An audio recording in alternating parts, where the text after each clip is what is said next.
El crepúsculo bañaba las calles de Sevilla con un resplandor anaranjado, mientras el aroma de los naranjos llenaba el aire. En el barrio de Triana, donde el río Guadalquivir reflejaba las luces de las farolas, una niña de 8 años, Lucía Vega, se acurrucaba en una esquina junto al mercado. Sus manos pequeñas temblaban de frío, envueltas en una bufanda raída, mientras sus ojos verdes observaban a los transeúntes con abrigos elegantes y bolsas llenas de compras. Junto a ella, su madre, Elena, tosía débilmente envuelta en una manta fina que apenas la protegía del viento otoñal. Lucía apretó los dientes, el hambre royéndole el estómago. Pero el verdadero dolor era el miedo a que su madre no despertara un día a mamá. «Tienes que descansar», susurró Lucía,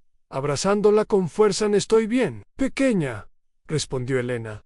Su voz apenas audible. Lucía sabía que no era cierto, pero había aprendido a fingir para no preocupar a su madre. De repente, un coche negro, brillante, se detuvo frente a un restaurante cercano. Un hombre alto, vestido con un traje impecable, bajó del vehículo. Era Antonio Salazar, un magnate de la industria hotelera andaluza, conocido por sus hoteles de lujo en Sevilla. Bajo la luz de la farola, su rostro serio y su cabello oscuro perfectamente peinado lo hacían parecer sacado de un cuento. Lucía lo observó, una idea desesperada formándose en su mente sin pensarlo 2 veces. Se levantó y corrió hacia él, esquivando a los peatones. «Señor, por favor, espere», gritó, su voz cortando el bullicio de la calle. Antonio se detuvo, frunciendo el ceño al ver a la niña. Su abrigo raído y sus mejillas pálidas lo hicieron pensar que era solo una mendiga más, pero algo en sus ojos lo detuvo en una chispa de valentía que no veía a menudo. «¿Qué quieres?», preguntó, su tono más impaciente de lo que pretendía. Lucía respiró hondo, apretando el borde de su abrigo. «Se casará conmigo». Las palabras quedaron suspendidas en el aire, absurdas y frágiles. Antonio parpadeó, incrédulo. «¿En casarme contigo? ¿Qué clase de broma es esta?».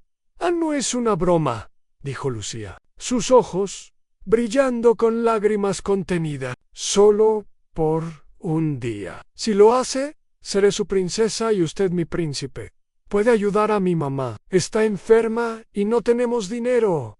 Antonio apretó la mandíbula. Había enfrentado a muchas personas desesperadas, pero esto era diferente. Esta niña no pedía limosna, ofrecía un trato. Miró hacia Elena, que tosía débilmente en la acera, su rostro demacrado, contando una historia de sufrimiento. «Lo siento», dijo, retrocediendo. «No puedo ayudarte».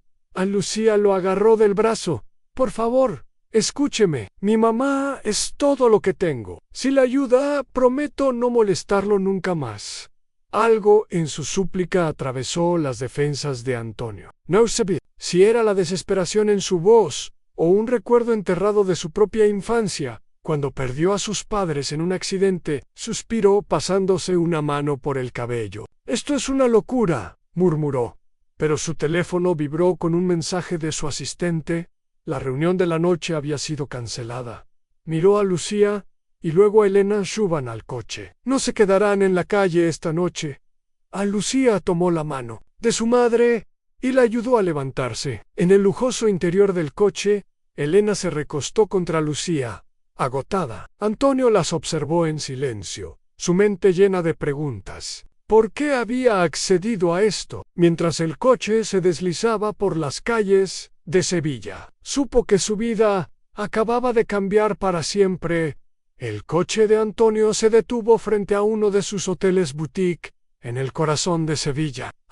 Elegante, con balcones de hierro forjado, adornados con macetas de geranios rojos y mosaicos que brillaban bajo la luz de la luna. La fachada, con sus detalles de azulejos sevillanos, parecía un eco de la historia de la ciudad, una mezcla de tradición y lujo que reflejaba el imperio hotelero que Antonio había construido. Lucía abrió los ojos con asombro al entrar en el vestíbulo, sus zapatillas desgastadas apenas haciendo ruido contra el suelo de mármol pulido. Las lámparas de cristal proyectaban destellos dorados en las paredes, y un suave aroma a jazmín flotaba en el aire. Nunca había visto un lugar tan hermoso, tan diferente de las frías calles de Triana, donde ella y su madre habían pasado los últimos meses. «¿Is an Palacio?», preguntó Lucía, su voz temblando de emoción mientras giraba para tomar en cada detalle en Antonio. Sonrió levemente, aunque su mente estaba en otra parte. «No es un palacio, pequeña, es solo un hotel, pero puedes descansar aquí esta noche». Elena, apoyada en el brazo de Lucía, apenas podía mantener los ojos abiertos. Su rostro demacrado y su tos persistente eran un recordatorio constante de lo frágil que era su estado. Antonio las guió a una suite en el último piso, donde un fuego crepitaba en una chimenea de piedra, proyectando un resplandor cálido sobre los muebles de madera tallada y las cortinas de terciopelo. Una cama king size, cubierta de almohadas mullidas y un edredón blanco como la nieve, dominaba la habitación. Lucía ayudó a su madre a sentarse en la cama, sus pequeños dedos temblando mientras la cubría con las mantas. «Descansen aquí», dijo Antonio, su voz firme, pero suave. «¿Llamaré a un médico para que revise a tu madre?» «¿A un médico?», preguntó Lucía, sus ojos verdes llenándose de lágrimas de alivio. «¿De verdad, Ann?» «Sí», respondió Antonio, mirándola directamente. «Pero necesitan calentarse y comer algo». A Lucía asintió, incapaz de contener una sonrisa. Ayudó a Elena a acostarse, asegurándose de que las mantas la cubrieran bien. Elena murmuró el nombre de su hija antes de caer en un sueño agotado, su respiración débil pero constante. Lucía se quedó junto a ella, acariciando su mano, como si temiera que su madre desapareciera si la soltaba. Antonio se acercó a la ventana, observando las luces de la Giralda que se alzaban majestuosas en la distancia. Sevilla, con su mezcla de historia y vida, siempre le había dado una sensación de control, pero esta noche sentía que el suelo bajo sus pies era inestable. En su teléfono vibró en el bolsillo un mensaje de Carlos Méndez, su amigo y abogado. «Necesitamos hablar urgente». Antonio frunció el ceño, pero lo ignoró por ahora. Lo que importaba era la niña y su madre. No podía explicar por qué había accedido a ayudarlas. Tal vez era la valentía de Lucía, o quizás un eco de su propia infancia, cuando quedó huérfano tras el accidente que mató a sus padres. Aquellos días de soledad en un orfanato andaluz lo habían endurecido, pero también le habían enseñado a reconocer el dolor en los ojos de los demás. A un médico llegó una hora después, un hombre mayo con gafas de montura fina y una expresión.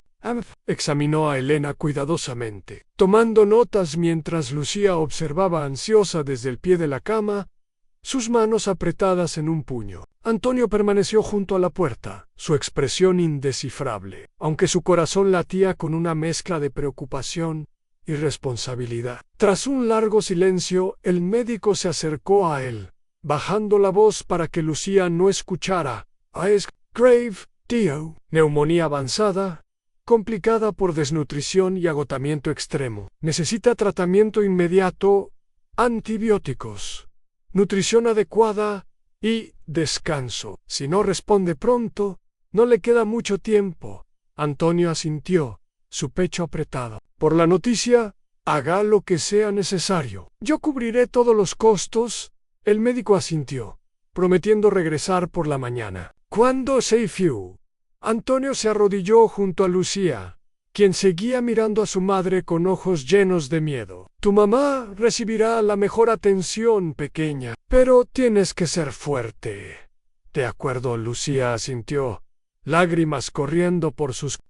«¿Por qué me pediste que me casara contigo?», preguntó Antonio, su curiosidad genuina. Ella sonrió a través de las lágrimas. «Porque en los cuentos que mamá me leía, los príncipes siempre salvan a las princesas. Y pensé que usted Podría salvarnos. Antonio tragó saliva, sus palabras golpeándolo como un puñetazo. No era un príncipe, sino un hombre con un pasado lleno de cicatrices. Pero en ese momento, deseó serlo por ella. No soy un príncipe, Lucía, dijo suavemente, pero me preocupo por ti y por tu mamá. Lucía lo miró, sus ojos brillando con una mezcla de esperanza y confianza. Eso es suficiente. El comedor del hotel, abierto solo para ellos, esa noche, estaba lleno de aromas a pan recién horneado, café sevillano y churros crujientes. Lucía llenó su plato con entusiasmo, probando yogur con miel, fruta fresca y un vaso de zumo de naranja, un lujo que no había conocido en meses. Antonio sonrió, recordando su infancia en un pequeño pueblo de Cádiz, donde su abuela le preparaba churros los domingos antes de que todo cambiara. Pero su teléfono vibró de nuevo. Otro mensaje de Carlos. Estás en problemas, Antonio. Elena no es quien crees. Llama ahora. La advertencia resonó en su mente, pero decidió esperar hasta que Lucía y Elena estuvieran seguras. Mientras el fuego crepitaba en la chimenea, Antonio hizo una promesa silenciosa. Protegería a esta niña y a su madre, sin importar el costo. Pero en el fondo, sabía que el pasado que creía enterrado estaba a punto de resurgir. En la mañana siguiente, amaneció con un cielo despejado, la luz del sol filtrándose a través de las cortinas de la suite y bañando la habitación en un resplandor cálido. Lucía despertó en un sillón, envuelta en una manta suave que una empleada del hotel le había dado. Sus ojos se posaron en su madre, Elena, cuya respiración parecía más estable, aunque su rostro seguía pálido, marcado por meses de sufrimiento. Lucía se levantó con cuidado, acercándose a la cama para tocar la mano de su madre, como si necesitara confirmar que aún estaba allí. Elena abrió los ojos lentamente, ofreciendo una sonrisa aliviada. Buenos días, pequeña, junto a ella, susurró. Antonio, vestido con una camisa blanca impecable y pantalones oscuros, estaba de pie junto a la ventana, sosteniendo una taza de café sevillano, cuyo aroma llenaba la habitación. No había dormido, su mente atrapada en un torbellino de preguntas que lo habían mantenido despierto toda la noche. La propuesta de Lucía, tan absurda como valiente, lo había desarmado, pero también lo había obligado a enfrentar una verdad que había evitado durante años en su vida. Aunque llena de éxito, estaba vacía de conexiones reales. Miró a Lucía y Elena, y por un momento sintió un eco de su infancia en Cádiz, cuando su madre lo abrazaba bajo los naranjos del patio, cantando sevillanas con una voz que aún resonaba en sus sueños. En buenos días, dijo Antonio cuando notó que Lucía lo observaba, forzando una sonrisa para ocultar su inquietud. Buenos días, respondió ella, frotándose los ojos. ¿Vendrá el médico otra vez, esta tarde?, dijo Antonio, dejando su taza en la mesa y acercándose a la cama. Tu mamá está estable por ahora, pero necesita más tratamiento. Lucía suspiró, un peso invisible levantándose de sus hombros. Gracias, señor Antonio, dijo, su voz llena de gratitud infantil. Puedes llamarme Antonio. Pequeña, dijo él, ruffling her hair suavemente. No hace falta tanto formalismo. A Lucía sintió, su sonrisa iluminando su rostro. Antonio se sentó frente a ella, su mirada suave, pero cargada de curiosidad. ¿Por qué me pediste que me casara contigo, Lucía? Dime la verdad.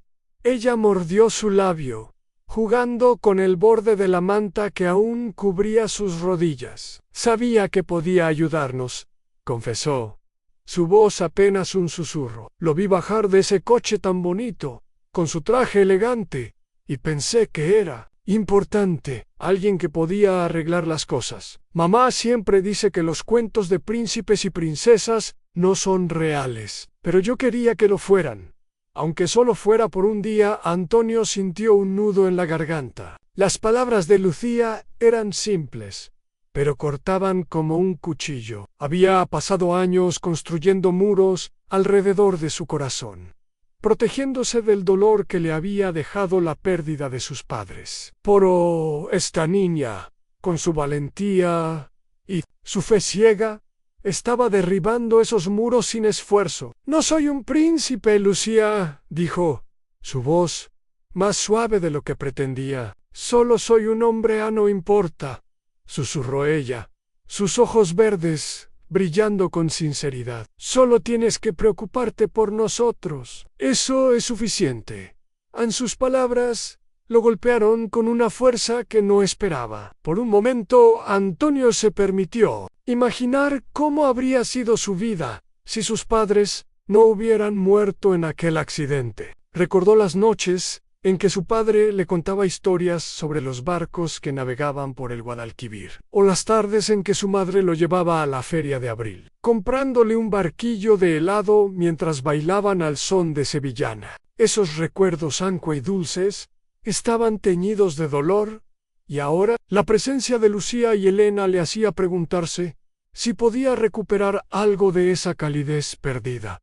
«Está bien», dijo finalmente, su voz firme pero cargada de una nueva determinación. «Pagaré el tratamiento de tu mamá. Aseguraré que reciba la mejor atención posible. Pero con una condición». Lucía lo miró, sus ojos grandes y expectantes. «¿Cuáles? Haremos una pequeña ceremonia simbólica», explicó Antonio, inclinándose hacia adelante. «Solo tú, tu mamá y unas pocas personas de confianza. No será un matrimonio real, pero te hará sentir como una princesa por un día. Después, confía en mí. No más correr por las calles pidiendo ayuda a desconocidos. Yo me encargaré de todo desde ahora». Lucía consideró sus palabras, su rostro iluminándose con una mezcla de alivio y emoción. «Lo prometo», dijo, su voz firme a pesar de su edad. «No molestaré a nadie más. Solo ayuda a mamá». Antonio asintió, satisfecho con su respuesta. «Bien. Ahora vamos a desayunar. Debes estar hambrienta». El comedor del hotel estaba lleno de aromas a pan recién horneado, café sevillano y churros crujientes. Lucía llenó su plato con entusiasmo, probando yogur con miel, fruta fresca y un vaso de zumo de naranja, un lujo que no había conocido en meses. Antonio la observó, sonriendo al ver su alegría infantil. Le recordaba a sí mismo cuando era niño, corriendo por los campos de Cádiz con su hermano menor, antes de que el accidente lo cambiara todo. Pero su teléfono vibró en el bolsillo, sacándolo de sus recuerdos. Otro mensaje de Carlos Méndez. «Estás en problemas, Antonio. Llama ahora». Ignoró el mensaje, pero la advertencia de su amigo resonó en su mente. Algo le decía que ayudar a Lucía y Elena no sería tan simple como pagar unas facturas médicas. Mientras Lucía devoraba un churro, Antonio se levantó y se acercó a la ventana del comedor, mirando hacia la Plaza de España, cuyas arcadas y canales brillaban bajo el sol matutino. Había paseado por esa plaza con su madre cuando era niño, y ahora la idea de proteger a Lucía y Elena le hacía sentir que, tal vez, estaba recuperando una parte de sí mismo que había perdido. Más tarde, Lucía pidió permiso para explorar el pequeño jardín del hotel, un patio interior lleno de naranjos y fuentes que borboteaban suavemente. Antonio la acompañó, observando cómo ella corría entre los árboles, tocando las hojas con una curiosidad que lo conmovía. Una del hotel, una mujer mayor con una sonrisa cálida, se acercó con un vaso de agua para Lucía. «Es una niña especial, señor Salazar», dijo, su voz llena de afecto sevillano. «Tiene el corazón de una reina». Antonio asintió, su mirada fija en Lucía. «Lo es», murmuró, «y merece algo mejor que lo que la vida le ha dado hasta ahora». Cuando volvieron a la suite, Elena estaba despierta, sentada en la cama con una bandeja de desayuno que una enfermera había traído. Lucía corrió hacia ella, contándole sobre el jardín y los naranjos. Antonio se quedó en la puerta, observando la escena con una mezcla de alivio y preocupación. Su teléfono vibró de nuevo. Un tercer mensaje de Carlos. Elena trabajó para tu familia antes del accidente. No es una coincidencia. Antonio sintió un escalofrío. Algo en su interior le decía que la verdad sobre su pasado estaba a punto de salir a la luz, y que Lucía y Elena eran más que simples desconocidas.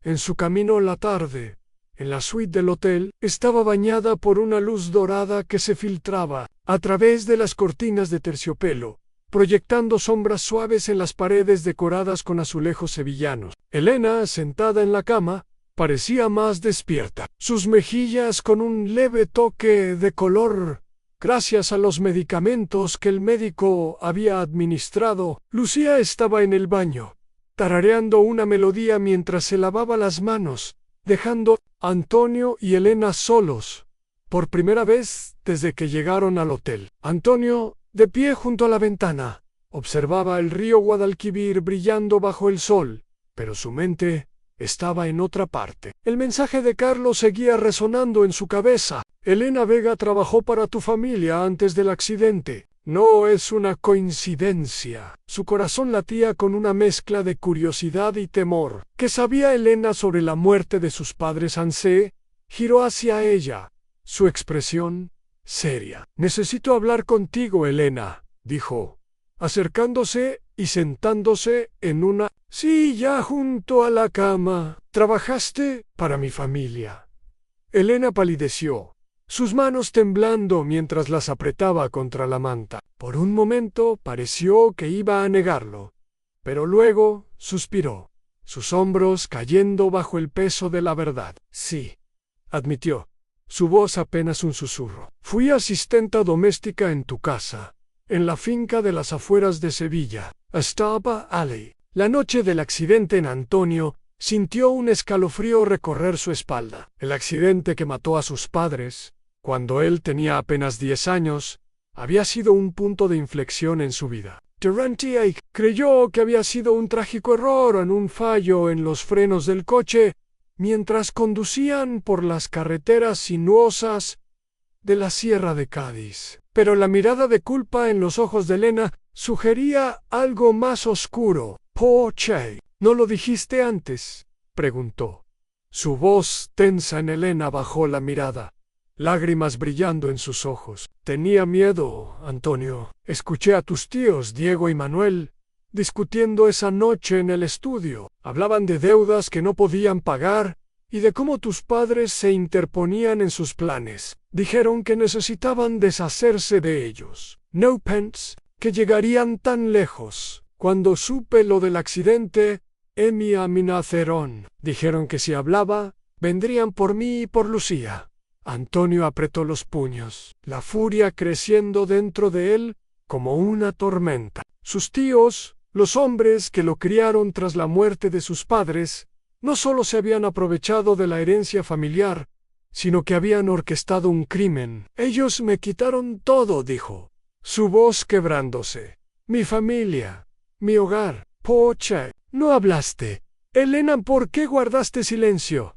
Elena sollozó, cubriéndose el rostro con las manos. Perdí a mi hijo antes de Lucía. Tenía 2 años cuando murió de una enfermedad cardíaca. No podía arriesgarme a perder a Lucía también. Me fui de Sevilla. Intenté empezar de nuevo, pero la culpa me ha seguido todos estos años. Lucía. Antonio, nunca quise hacerte daño. En la confesión de Elena fue como un puñetazo en el estómago. Antonio se levantó, su mente en caos. Había ayudado a Elena y Lucía por compasión, por la valentía de una niña que le pidió ser su príncipe. Pero ahora estaban conectados por un pasado oscuro, un secreto que amenazaba con desenterrar todo lo que había intentado dejar atrás. Miró a Elena, sus lágrimas cayendo libremente, y sintió una mezcla de ira y compasión. Ella no había causado el accidente, pero su silencio había permitido que sus tíos escaparan de la justicia.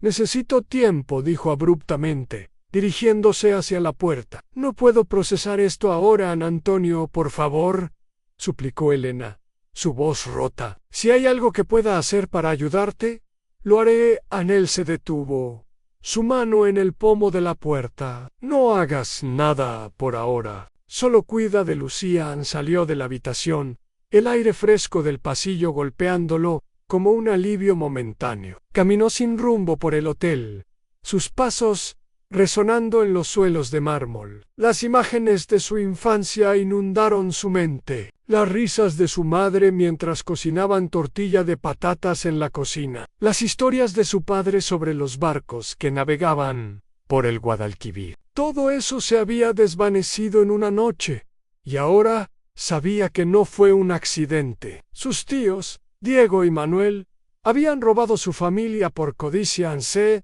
detuvo en el vestíbulo, mirando un cuadro de la Feria de Abril que colgaba en la pared. Mujeres con vestidos de volantes, caballos desfilando por las calles. Recordó los días en que su madre lo llevaba a la feria, comprándole un barquillo de helado, mientras bailaban al son de sevillanas. Aquellos recuerdos eran lo único que le quedaba de ella, y ahora sentía que incluso eso estaba manchado por la verdad. Sacó su teléfono y marcó el número de Carlos. «Necesito que investigues a mis tíos», dijo cuando Carlos respondió. «To do lo que puedas encontrar sobre el accidente. Quiero saber qué hicieron». «Ya empecé», respondió Carlos, su tono grave. «Encontré un informe policial que nunca se procesó correctamente. También hay registros financieros que sugieren que desviaron dinero de la herencia a cuentas offshore. Pero Antonio, si reabres esto, será una guerra. Diego y Manuel no se quedarán quietos». «No me importa», dijo Antonio, su voz firme. «Quiero justicia». Cuando volvió a la suite, encontró a Lucía sentada en el suelo, dibujando un castillo con lápices de colores que una empleada del hotel le había dado. Ella levantó la vista y sonrió. «¿Es para nosotros?», preguntó Antonio, arrodillándose junto a ella. «Para ti, mamá y yo», dijo Lucía, sus ojos brillando. «Podemos vivir en un castillo algún día». Antonio sonrió, aunque su corazón estaba pesado. Por la revelación de Elena, tal vez pequeña, tal vez. Elena lo miró desde la cama, sus ojos llenos de culpa y determinación. «Antonio, testificaré si me necesitas. Quiero hacer lo correcto por ti y por Lucía». «Gracias», dijo él, su voz suave pero distante. «Vamos a luchar juntos». Mientras Lucía seguía dibujando, Antonio supo que el camino por delante sería difícil, pero por primera vez sintió que no estaba solo. Lucía y Elena, a pesar de su fragilidad, le habían dado una razón para enfrentar su pasado, y no se rendiría hasta que la verdad saliera a la luz. La noche envolvió Sevilla en un manto de estrellas, el eco del flamenco resonando desde los bares de Triana como un latido constante de la ciudad. Antonio caminó por las calles empedradas, sus pasos resonando en la quietud, mientras la revelación de Elena lo perseguía sin descanso. Sus tíos, Diego y Manuel Salazar, habían orquestado el accidente que mató a sus padres. Un crimen que Antonio había creído por años que era un trágico error. La verdad lo golpeaba como un martillo. Cada recuerdo de su infancia ahora teñido. Las risas de su madre en la cocina, las historias de su padre sobre el Guadalquivir. Todo había sido arrancado por la codicia de dos hombres que deberían haberlo protegido. Se detuvo en un parque cerca del Alcázar. El aroma de los naranjos mezclándose con el aire fresco de la noche. Sacó su teléfono y marcó el número de Carlos Méndez, su amigo y abogado, cuya voz grave respondió al primer tono. «Necesito que investigues a mis tíos», dijo Antonio, su voz tensa. «Todo lo que puedas encontrar sobre el accidente. Quiero saber qué hicieron». «Ya empecé», respondió Carlos, su tono serio. «Encontré un informe policial que nunca se procesó correctamente, probablemente enterrado por alguien con influencia. También hay registros financieros que sugieren que desviaron millones de la herencia familiar a cuentas offshore en Gibraltar. Pero Antonio, si reabres esto, será una guerra. Diego y Manuel tienen conexiones poderosas en Sevilla, y no se quedarán quietos. No me importa», dijo Antonio, su mirada fija en la silueta del Alcázar, iluminada por la luna, quiero justicia por mis padres, por mí, y por Lucía y Elena Carlos. Suspiró entiendo, pero ten cuidado. Ellos saben cómo jugar sucio. Al volver al hotel, Antonio encontró a Lucía en el patio interior, sentada bajo un naranjo con un cuaderno en las manos. Estaba dibujando un castillo rodeado de flores, su lengua asomando ligeramente mientras se concentraba. La empleada del hotel, María, una mujer mayor con el rostro curtido por años de trabajo en Triana, estaba cerca, observándola con una sonrisa maternal. «Es una niña especial, señor Salazar», dijo María, acercándose a Antonio. «Tiene el alma de Sevilla, llena de luz incluso en la oscuridad».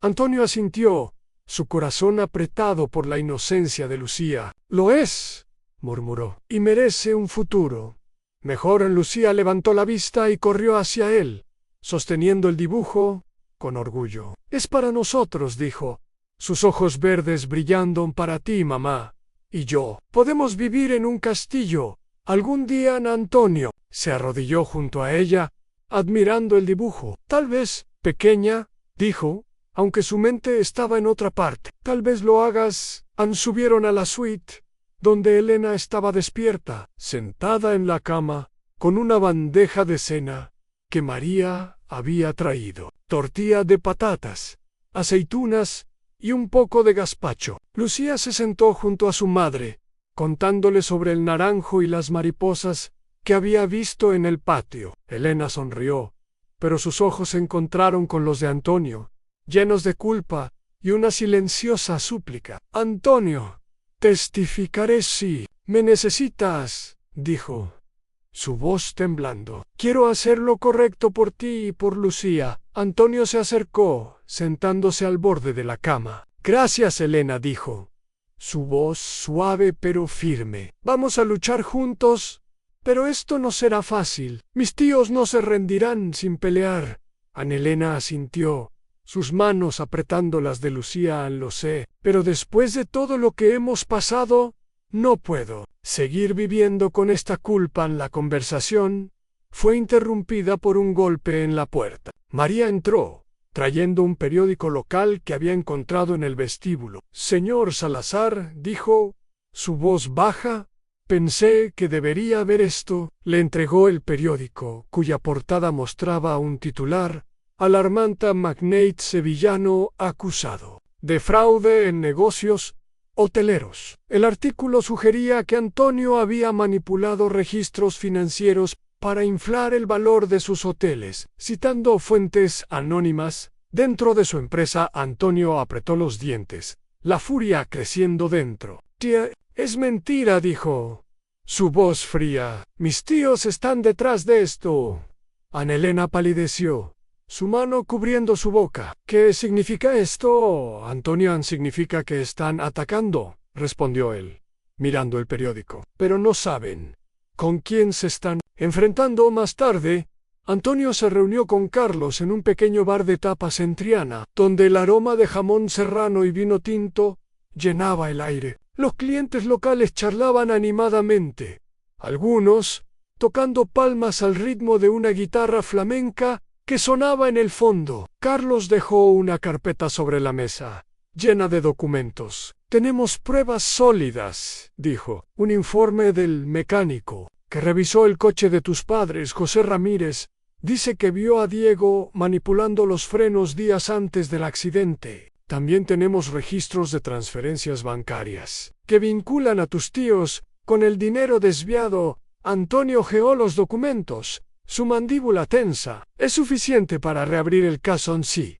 Pero tenemos que movernos rápido», dijo Carlos. «Ese artículo en el periódico es solo el comienzo. Tus tíos están tratando de desacreditarte antes de que puedas exponerlos. La comunidad de Triana te respalda, Antonio. Los empleados de tus hoteles, los vecinos, todos saben que eres un hombre honesto. Pero la prensa no se detendrá». Antonio asintió, mirando hacia la calle donde las luces de las farolas reflejaban el espíritu de Sevilla. «Entonces, no me esconderé», dijo. «Enfrentaré a la prensa y les diré la verdad.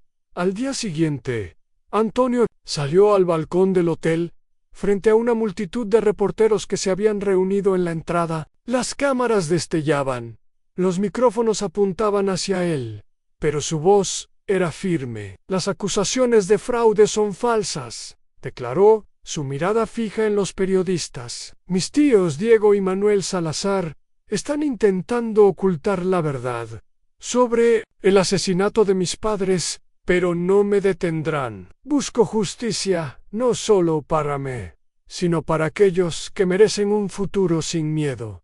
La multitud murmuró, algunos reporteros anotando frenéticamente. Lucía, observando desde la ventana de la suite, corrió hacia él cuando regresó. «¿Eres un giro, verdad?», preguntó. Sus ojos llenos de admiración. Antonio sonrió, levantándola en sus brazos. «No, pequeña», dijo. «Solo alguien que quiere protegerte, Ana Elena». Lo abrazó también, sus lágrimas humedeciendo su camisa. «Gracias, Antonio», susurró, «por darnos esperanza». Mientras la noche caía sobre Sevilla, Antonio supo que la batalla apenas comenzaba, pero con Lucía y Elena a su lado y el apoyo de la comunidad de Triana, estaba listo para enfrentar cualquier cosa. La verdad estaba de su lado, y no dejaría que sus tíos la enterraran de nuevo. El amanecer en Sevilla trajo consigo un cielo teñido de rosa y oro, pero en el corazón de Antonio Salazar, la tormenta seguía rugiendo. La revelación de Elena, el artículo difamatorio en la prensa, y las pruebas que Carlos había reunido contra sus tíos, Diego y Manuel, habían encendido una determinación feroz en él. La ciudad, con sus calles empedradas y el aroma de los naranjos, parecía vibrar con la misma energía que lo impulsaba, en una mezcla de historia, resistencia y esperanza. Pero Antonio sabía que la batalla por la justicia sería feroz y que sus tíos no se rendirían sin arrastrarlo todo consigo. En la suite del hotel, Lucía estaba sentada en el suelo, dibujando una procesión de Semana Santa, inspirada por los carteles que había visto en las calles de Triana. Su lápiz trazaba figuras con capas y velas, una escena que capturaba la devoción sevillana. «Mamá, mira», dijo, levantando el dibujo con orgullo. «Es como los nazarenos que vimos en el cartel en Elena». Sentada en la cama, sonrió débilmente, sus manos aún temblando por la medicación. «Es hermoso, pequeña», dijo, acariciando el cabello de Lucía. «Tienes el alma de Sevilla». Antonio entró en la habitación, sosteniendo una carpeta que Carlos le había entregado esa mañana. Contenía pruebas adicionales en un informe del mecánico José Ramírez, que afirmaba haber visto a Diego manipular los frenos del coche de sus padres días antes del accidente, y extractos bancarios que mostraban transferencias a cuentas offshore en Gibraltar. Estas pruebas, junto con el testimonio de Elena, eran suficientes para presentar una moción y reabrir la investigación. Pero el artículo en el periódico, acusándolo de fraude, había complicado las cosas. Sus tíos estaban jugando sucio, intentando desacreditarlo antes de que pudiera exponerlos a buenos días, dijo Antonio, forzando una sonrisa para no preocupar a Lucía. «¿Cómo estás hoy, Elena?» «Mejor, gracias a ti», respondió ella, su voz más fuerte que el día anterior. «Pero, ese periódico, Antonio, ¿qué significa?» «Significa que están asustados», dijo él, sentándose junto a la cama. «Saben que tenemos pruebas, y están tratando de detenernos, pero no lo conseguirán». Lucía levantó la vista de su dibujo, sus ojos verdes llenos de curiosidad. «¿Por qué están siendo malos contigo?» Antonio Anel se arrodilló junto a ella, buscando palabras que una niña de 8 años pudiera entender. «A veces, las personas hacen cosas malas porque quieren protegerse», dijo. «Pero no te preocupes, pequeña. Vamos a asegurarnos de que no hagan daño a nadie más». Lucía asintió, aunque la preocupación seguía en su rostro. Le tendió el dibujo. «Es para ti», dijo. «Para que no estés triste». Antonio tomó el dibujo, su corazón apretado por la inocencia de Lucía. Gracias, princesa, dijo, besando su frente. Esto me hace más fuerte. Esa tarde, Antonio y Lucía salieron a pasear por las calles de Sevilla, uniéndose a una procesión de Semana Santa que recorría el barrio de Santa Cruz. Las calles estaban llenas de sevillanos, vestidos de negro, siguiendo los pasos religiosos adornados con flores y velas. Lucía, sosteniendo la mano de Antonio, miraba fascinada a los nazarenos encapuchados, sus capas ondeando al viento. ¿Por qué llevan velas?, preguntó, señalando a los penitentes. Turo es una forma de mostrar su fe, explicó Antonio, su voz suave. Es como decir que, incluso en los momentos oscuros, siempre hay una luz que nos guía. A Lucía asintió, sus ojos brillando con asombro. Me gusta eso, dijo. Quiero ser como ellos. Encontrar una luz incluso cuando todo está oscuro. Antonio apretó su mano, conmovido por su sabiduría infantil. Ya lo eres, Lucía, dijo. Tú eres mi luz ahora. En la procesión les dio a Antonio un momento de paz, un recordatorio de las tradiciones que habían dado forma a Sevilla y a él mismo. Pero la tranquilidad fue efímera. Su teléfono vibró con un mensaje de Carlos. En la moción para reabrir el caso ha sido presentada, pero tus tíos han contratado a un equipo legal agresivo. Prepárate para más ataques. Esa noche, Antonio se reunió con Carlos en su despacho, un espacio pequeño en el centro de Sevilla decorado con fotos de la Giralda y recuerdos de partidos del Sevilla FC. Carlos abrió su laptop, mostrando un artículo de un periódico local. Están intensificando la campaña contra ti, dijo. Ahora sugieren que has manipulado contratos de tus hoteles para evadir impuestos. Es una mentira, pero está ganando tracción. Antonio apretó los puños. ¿Qué hacemos? Publicamos un contraataque. Teo Carlos, tu entrevista con el Correo de Andalucía sale mañana. Explicaste tu versión. Y la gente de Sevilla te conoce, Antonio. Los dueños de los bares de Triana, los empleados de tus hoteles, incluso los taxistas, todos están hablando de ti como un hombre honesto. Pero necesitamos el testimonio de Elena para sellar el caso.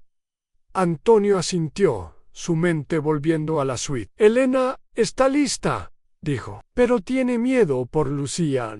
Eso es comprensible, dijo Carlos. He contratado seguridad para el hotel. Nady se acercará a ellas de vuelta en la suite. Antonio encontró a Elena despierta, mirando por la ventana hacia las luces de la ciudad.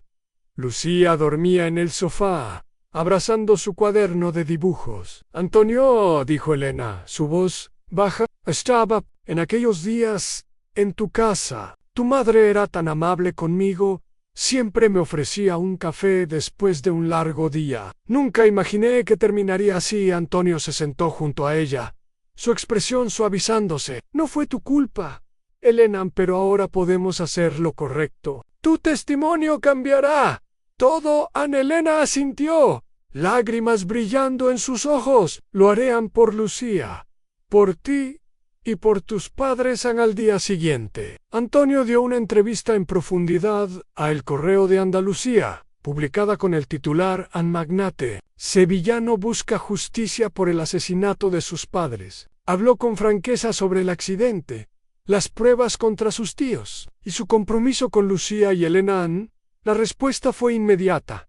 A los vecinos de Triana dejaron flores en la entrada del hotel y los empleados organizaron una pequeña vigilia en el patio, encendiendo velas como en Semana Santa. La comunidad de Sevilla se unió a él, y Antonio sintió que, por primera vez, no estaba solo en esta lucha. Pero, mientras las velas ardían en el patio, Antonio sabía que la batalla estaba lejos de terminar. Sus tíos contraatacarían con todo lo que tenían, y él debía estar preparado, con Lucía y Elena a su lado, y el espíritu de Sevilla respaldándolo. Estaba listo para enfrentar lo que viniera. El tribunal de Sevilla estaba lleno de un silencio cargado de expectativa, roto solo por el murmullo de los reporteros que garabateaban. en sus cuadernos y el suave zumbido de los ventiladores de techo. La luz del sol entraba por las altas ventanas, proyectando sombras en las paredes de piedra que parecían observar cada movimiento. Antonio Salazar se sentó junto a Carlos Méndez, su abogado, su mirada fija en Diego y Manuel, sus tíos que ocupaban la mesa de la defensa. Sus rostros, normalmente seguros, mostraban ahora un nerviosismo apenas disimulado, sus ojos evitando los de Antonio. Hoy era el día final del juicio, el momento en que la verdad sobre el accidente que mató a los padres de Antonio sería juzgada. Lucía y Elena estaban en la galería. Detrás de Antonio, Elena, aunque aún débil por su enfermedad, sostenía la mano de Lucía con fuerza, sus ojos llenos de una mezcla de esperanza y miedo. Lucía, con un vestido azul sencillo que una enfermera del hospital le había regalado, balanceaba los pies, ajena a la gravedad del momento, pero sintiendo la tensión. En el aire, Antonio giró la cabeza para mirarlas, y la sonrisa tímida de Lucía le dio el coraje que necesitaba.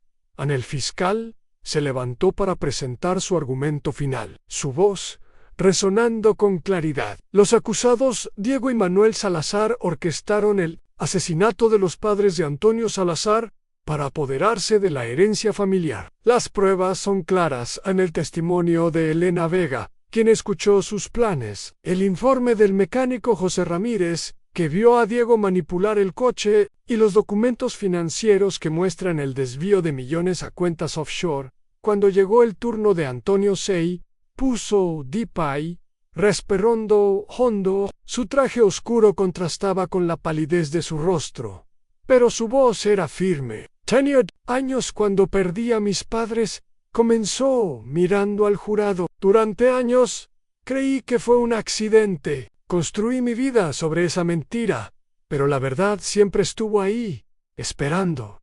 Mis tíos no solo robaron dinero, robaron mi familia. Hoy pido justicia, no solo por mí, sino por Lucía y Elena, que merecen un futuro sin miedo en el abogado. Defensor intentó desacreditar a los testigos, pero sus argumentos parecían débiles frente a las pruebas abrumadoras. Cuando el jurado se retiró para deliberar, Antonio sintió un nudo en el estómago. Elena se acercó, tocando su brazo. Hug, lo que hagas, ya has ganado, Antonio. Nos has dado esperanza. Tras 3 horas, el jurado regresó. El juez pidió el veredicto y el portavoz se levantó. Encontramos a los acusados, Diego Salazar y Manuel Salazar, culpables de fraude, conspiración y homicidio. Un murmullo recorrió la sala, pero Antonio apenas lo escuchó. El alivio lo inundó como una ola, su pecho liberándose de un peso que había llevado durante años. Elena lloró, abrazando a Lucía, quien miraba confundida, pero feliz, al ver a su madre sonreír. Antonio se giró hacia ellas, sus ojos brillando con lágrimas contenidas. Lo hicimos, susurró en esa noche. Celebraron en la suite del hotel, compartiendo una cena sencilla de tortilla de patatas, aceitunas y vino tinto. Lucía levantó un dibujo que había hecho en el hospital en una casa con un jardín lleno de naranjos. ¿Podemos vivir aquí?, preguntó. Sus ojos verdes, llenos de ilusión. Antonio sonrió, mirando a Elena, cuya mano descansaba sobre la suya. Sir Piquinelet, encontraremos un hogar en semanas después. Se mudaron a una casa en las afueras de Sevilla, una villa blanca rodeada de un jardín donde los naranjos perfumaban el aire. Lucía corría entre los árboles, persiguiendo mariposas, su risa resonando, como un eco de la libertad que habían ganado. Antonio y Elena la observaban desde el porche, sus manos entrelazadas, el sol poniente pintando el cielo de tonos rosados. No somos una familia tradicional, dijo Elena, su voz suave, pero somos una familia. Antonio asintió, apretando su mano. Y eso es suficiente. Mientras el crepúsculo envolvía la villa, Antonio sintió una paz que no había conocido desde su infancia. Había enfrentado el pasado, expuesto la verdad y encontrado algo más valioso que la justicia en un hogar. Lucía corrió hacia ellos, sosteniendo una flor que había arrancado del jardín. «Es para los dos», dijo. Riendo, Antonio la levantó en sus brazos, besando su frente. «Gracias, princesa. La vida no sería perfecta. Habría cicatrices, momentos de duda y días en que el pasado intentaría arrastrarlos. Pero mientras el sol se ponía sobre Sevilla, Antonio supo que, con Lucía y Elena a su lado, podían enfrentar cualquier cosa. Habían encontrado la luz en las sombras, eso era más que suficiente.